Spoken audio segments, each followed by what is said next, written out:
अस्सलामु अलैकुम वरहमतुल्लाहि वबरकातुहू। अल्हम्दुलिल्लाहि रब्बिल आलमीन वल आक़िबतु लिल मुत्तक़ीन वस्सलातु वस्सलामु अला रसूलिहिल करीम व अला आलिहि व अस्हाबिहि अजमईन अम्मा बाद। औज़ु बिल्लाहि मिनश शैतानिर रजीम।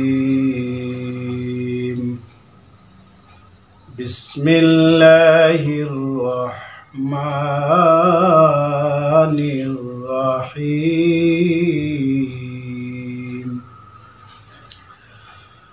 वल अस्रि इन्नल इंसाना लफ़ी ख़ुस्र इल्लल्लज़ीना आमनू वअमिलुस्सॉलिहाति वतवास्सौ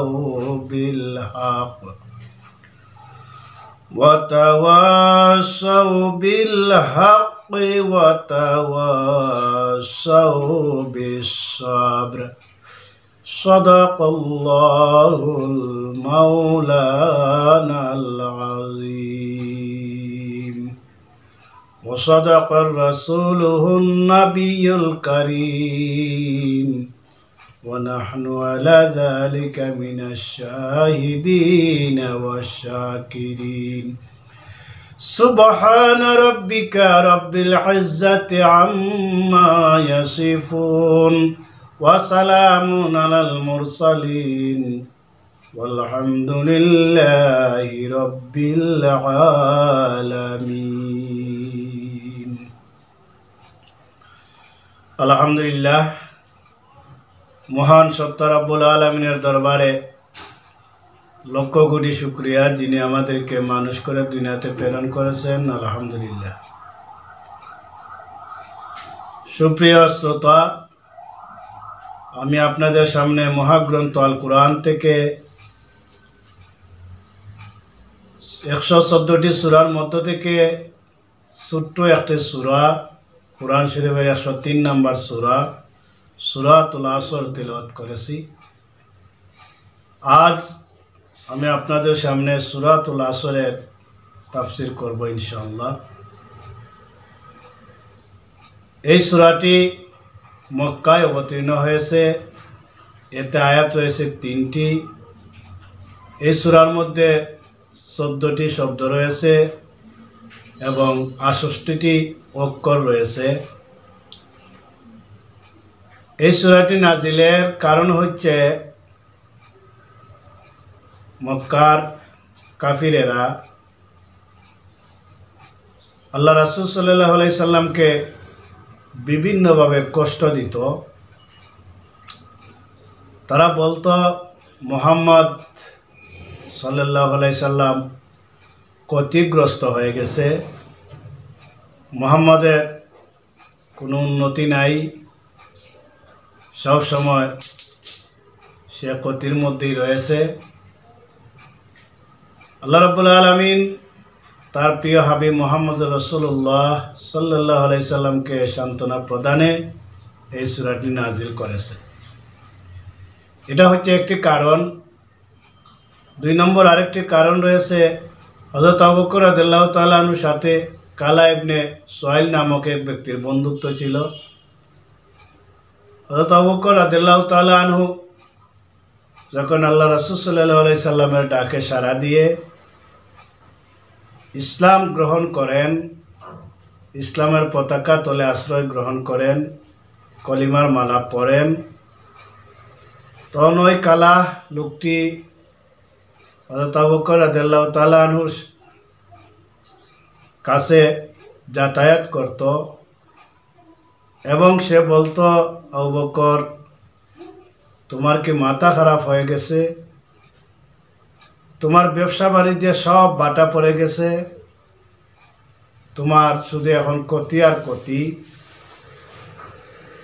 এইদিকে তুমি ধর্ম ত্যাগ করে ক্ষতিগ্রস্ত হয়েছ, অন্যদিকে তুমি ব্যবসা বাণিজ্যে তোমার ক্ষতি হচ্ছে। এই ক্ষতিটা হওয়ার কারণ হচ্ছে তুমি ইসলাম গ্রহণ করার কারণে, দিন ত্যাগ করার কারণে। তখন হযরত আবু বকর রাদিয়াল্লাহু তাআলা ফরমাইন, হে নির্বোধ, যে ব্যক্তি আল্লাহ তার রাসূলকে ভালোবাসে সে কখনো ক্ষতিগ্রস্ত হয় না, তার কখনো ক্ষতি হয় না।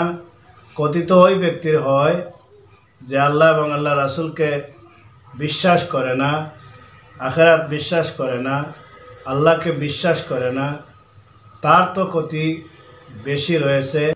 তখন আল্লাহ তাআলা এই সূরাটি নাজিল করেন। এটাই হচ্ছে আরেকটি কারণ। এই সূরাটি নাজিল হওয়ার দুইটি কারণ বর্ণনা করলাম। এখন আসুন আমরা সংক্ষিপ্তভাবে এই সূরাটি তাফসীর করি।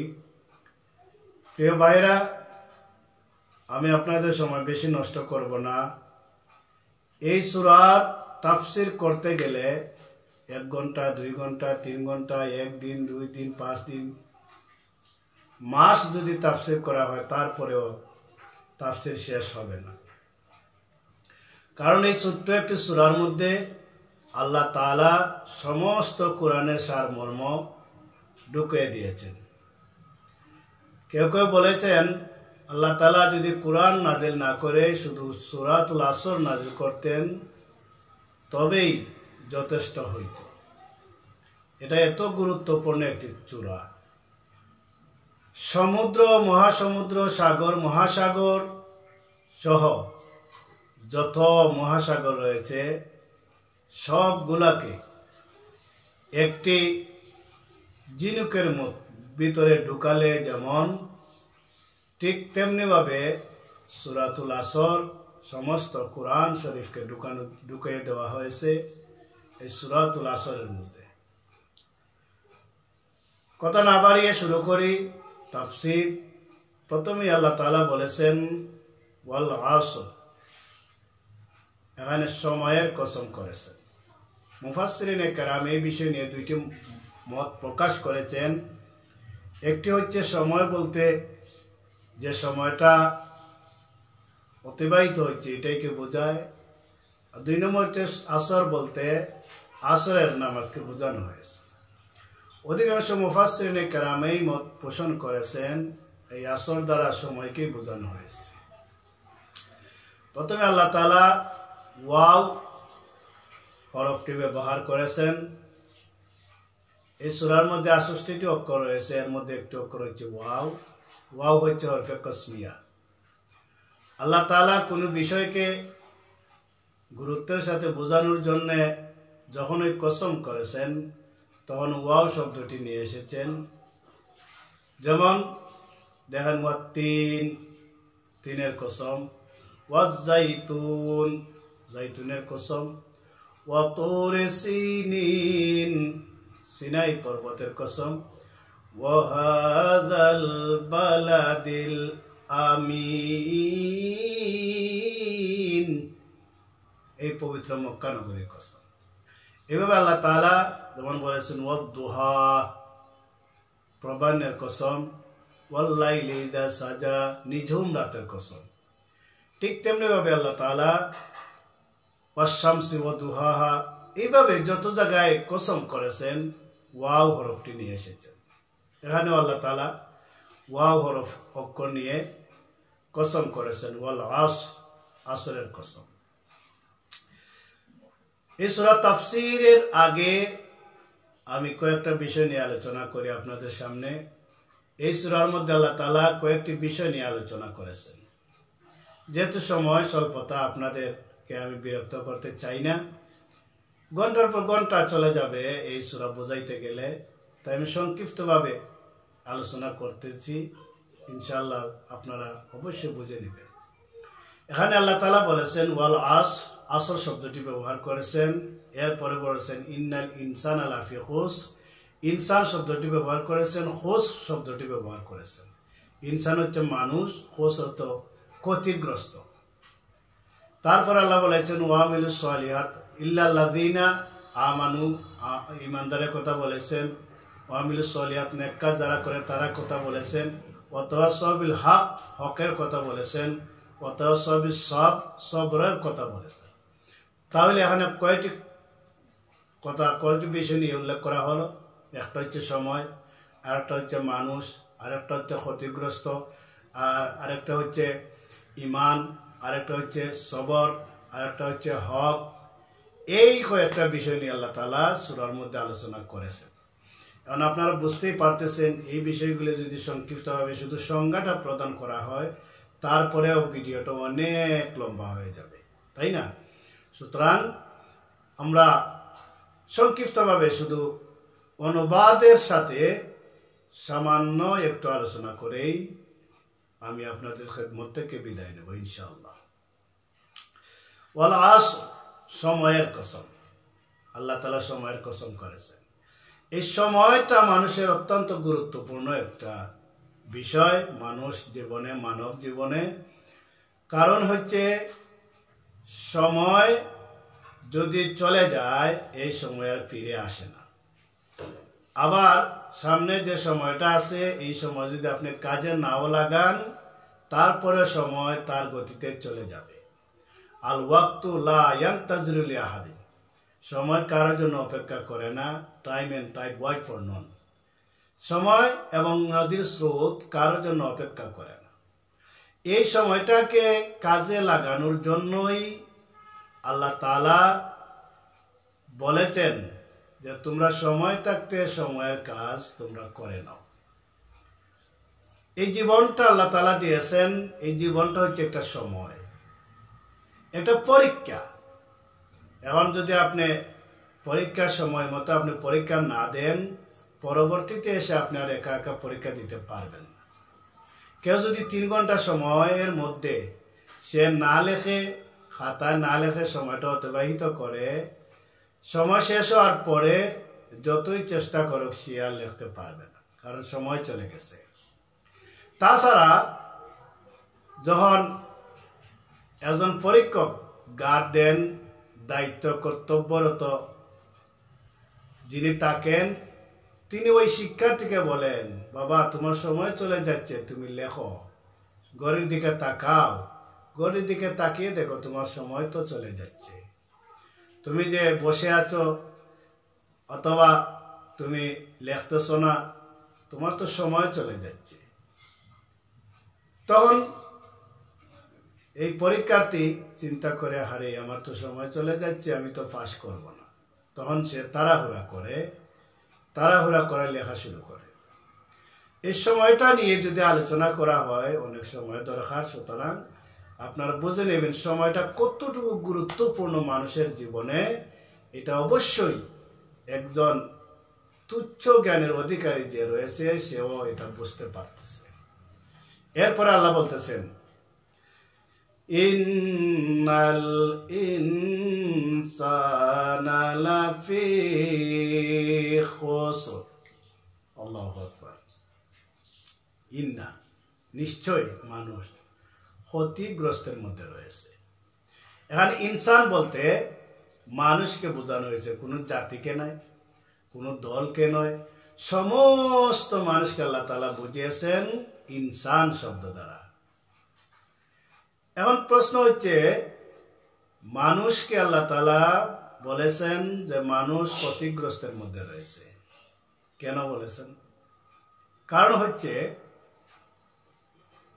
ব্যবসা মানুষ যখন করে তখন লাভ এবং লোকসান রয়েছে। যখন তার লোকসান হয় কিন্তু সে ক্ষতিগ্রস্ত হয় না। আর লোকসান হচ্ছে ওই বিষয়টা যেটা লাভও নয়, তা লসও নয়, এটা লোকসান ধরা যায়। কিন্তু ক্ষতিগ্রস্ত হচ্ছে ওই বিষয়টা যেটা তার পুঁজি থেকেও লস হয়ে গেছে, এটা হচ্ছে সে ক্ষতিগ্রস্ত হয়ে গেছে। নিশ্চয় মানুষ ক্ষতিগ্রস্তের মধ্যে রয়েছে। এই সময়টা যদি মানুষ কাজে না লাগায়, তাহলে অবশ্যই মানুষ ক্ষতিগ্রস্ত হবেই যে হবে, নিশ্চিত। এই দুনিয়াতে যেমন ক্ষতিগ্রস্ত হবে, আখিরাতেও ঠিক তেমনি ভাবে ক্ষতিগ্রস্ত হবে। এই দুনিয়াতে ক্ষতিগ্রস্ত কিভাবে হবে? আল্লাহ রাব্বুল আলামিন তার রিজিককে সংকীর্ণ করে দিবেন, যদি আল্লাহর ইবাদত না করে, আল্লাহর বন্দেগী দাসত্ব না করে, রাসূলের পথে না চলে, আল্লাহ রাব্বুল আলামিন তার থেকে অনেক কিছুকে সংকীর্ণ করে দিবেন। তাহলে এটা তার জন্য একটা ক্ষতিগ্রস্ত। আখিরাতে ক্ষতিগ্রস্ত হচ্ছে সে যদি আল্লাহ এবং রাসূলের পথে না চলে। এই জন্য আল্লাহ তাআলা বলেন, মা তাকুমুর রাসূলু ফাখুযুহু ওয়া মা নাহাকুম আনহু ফান্তাহু, যে আল্লাহ এবং রাসূল যা কিছু নিয়ে এসেছেন তা তোমরা অনুসরণ করো, যা নিষেধ করেছেন তার দ্বারে কাছে তোমরা যেও না। তা হইলে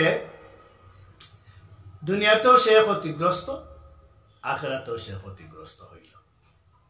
এই ক্ষতিগ্রস্ত মানুষ বিভিন্নভাবে হয়ে থাকে। যেমন কেউ হিংসা করে, সে ক্ষতিগ্রস্ত হয়। কেউ অহংকারের কারণে ক্ষতিগ্রস্ত হয়। কেউ গীবতের কারণে ক্ষতিগ্রস্ত হয়। কেউ বা অন্যের ক্ষতি করে সে ক্ষতিগ্রস্ত হয়। বিভিন্নভাবে মানুষ দুনিয়াতে ক্ষতিগ্রস্ত হয়ে থাকে। এই জন্য আল্লাহ বলেছেন, ইন্নাল ইনসানা লাফি খুসর, নিশ্চয় সমস্ত মানুষ ক্ষতিগ্রস্তের মধ্যে রয়েছে যদি সময়টাকে কাজে না লাগাইতে পারে। এই জন্য আল্লাহ সময় কসম করেছেন, সময়টা অত্যন্ত গুরুত্বপূর্ণ। তবে আল্লাহ তাআলা পরবর্তী বলছেন, ইল্লাল্লাযীনা আমানু ওয়া আমিলুস সালিহাত, তারা ব্যতীত যারা ঈমান এনেছে। ঈমানদার কারা? যারা আল্লাহ রাসূল সাল্লাল্লাহু আলাইহি সাল্লামকে মুখে স্বীকার করে, অন্তরে বিশ্বাস করে, কাজে পরিণত করে, তারাই হচ্ছে ঈমানদার। এবং ঈমান আনার সাথে সাথে তারা নেক কাজ করে। একজন বলল যে আমি ঈমানদার, কিন্তু অন্তরের মধ্যে সে গীবত, শুধু মানুষের গীবত করে বেড়ায়, তাহলে তার মুখেই শুধু ঈমানটা রইল। একজন বলল যে আমি ঈমানদার, কিন্তু তার মধ্যে হিংসায় ভরা, তাহলে তার মুখের মধ্যে ঈমানটা রইল।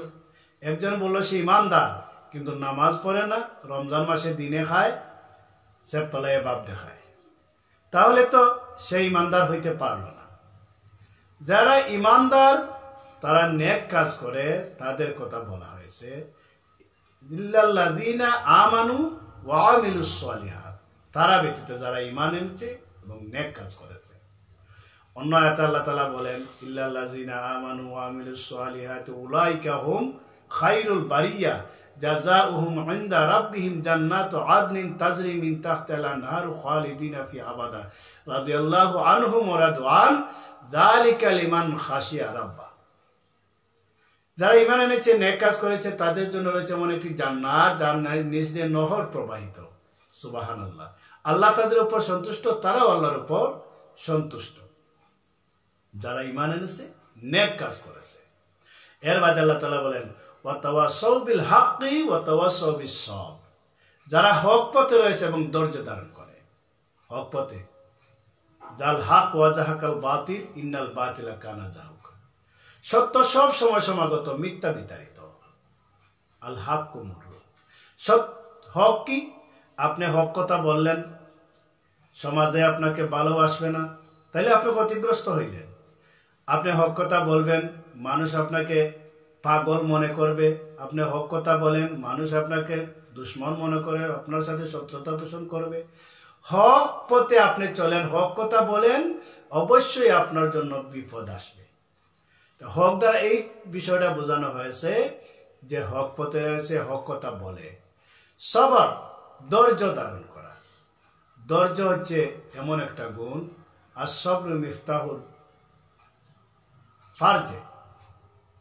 সবর হচ্ছে এমন একটা গুণ যেটা ইন্নাল্লাযীনা ইয়া আইয়ুহাল্লাযীনা আমানুস্তাঈনু বিস-সাবরি ওয়াস-সালাহ ইন্নাল্লাহা মা'আস-সাবিরিন, আল্লাহ নিশ্চয় ধৈর্যশীলদের সাথে থাকেন এবং আছেন।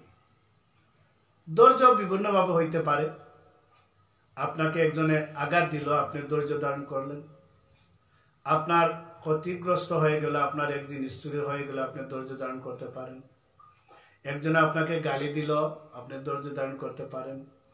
আপনাকে একজনে আঘাত করলো, আপনি ধৈর্য ধারণ করতে পারেন।